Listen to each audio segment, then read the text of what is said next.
வணக்கம் சுவைஞர்களே. நெகமம் அரசு மேல்நிலைப்பள்ளி முதுகலை தமிழாசிரியர் மகேந்திர பிரபு பேசுகின்றேன். மனிதம் வளர்க்க அழைக்கின்றேன், விரைந்தெழுந்து வாருங்கள்.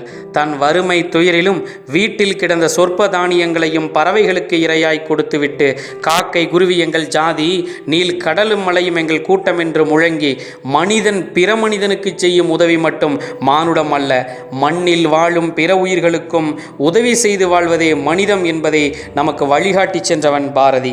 தன் மகன் ஓட்டிய தேரின் காலில் சிக்கி இறந்த இளம் கன்றின் தாய் பசுவுக்கு நேர்ந்த துயரை தானுமுறக் கருதி தன் மகனை தானே தேர்காலில் இட்டு கொன்றவன் மனுநீதி சோழன். புறாவின் வழி நீக்க தன் தொடையிலிருந்து சதையை வெட்டி கொடுத்து மனித பண்பை எட்டி பிடித்தவன் சிபி மன்னன். இவர்களெல்லாம் பிற உயிர்களுக்கு நேர்ந்த துன்பத்தை தன் துன்பமாய் ஏற்று வாழ்ந்த மனிதர்கள். இதைத்தான் மண்ணுயிர் ஓம்பி அருள்வார்க்கு இல்லென்ப தன்னுயிர் அஞ்சும் வினை என்றான் பல்துறை அறிஞன் வள்ளுவன். தான் நடத்திய இல்லத்துக்காக பொருளுதவி கேட்டு சென்ற பொழுது செல்வந்தன் காரி உமிழ்ந்த எச்சிலை தனக்கென பெற்றுக்கொண்டு தன்னுடைய ஆதரவற்ற பிள்ளைகளுக்கு ஏதேனும் கொடுங்கள் என்று கேட்ட அன்னை தெரசாவின் சேவை உள்ளம் மனிதம் வளர்க்கும் மகத்தான இல்லம். வீட்டின் வாசலுக்கு வரும் பறவைகளுக்கு கிண்ணத்தில் உணவும் தண்ணீரும் வைக்கும் நம் வீட்டு பிள்ளைகளுக்கும் இந்த மனிதம் தொற்றிக் கொண்டதில் வியப்பேதுமில்லை. கொரோனா ஊரடங்கு காலத்தில் பிரசவ வலியால் துடித்த வடமாநில பெண்ணுக்கு கோவை எழுத்தாளர் தந்தை திரு சுந்தரம் அவர்கள் தாயுமானவராய் நின்று பிரசவம் பார்த்த நிகழ்வு மனிதம் வளர்ந்தமைக்கு மகத்தான எடுத்துக்காட்டு. கொரோனா நோய் பிணித்த மக்களுக்கு சிகிச்சை தந்து தன் உயிரை துச்சமென கருதும் மருத்துவரும் செவிலியரும் நடமாடும் தெய்வங்கள்.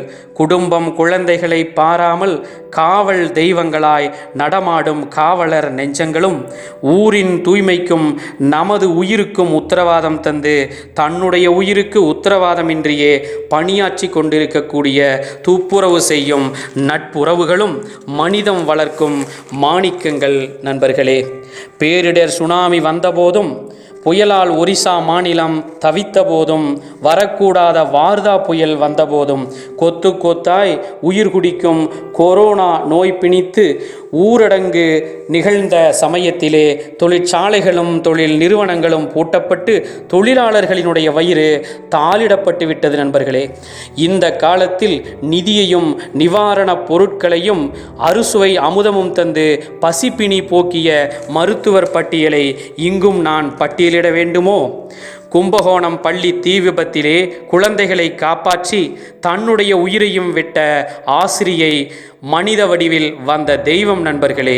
ஆம், மனிதம் வளர்ப்போம், புனிதர்களாய் வாழ்வோம். நன்றி, வணக்கம்.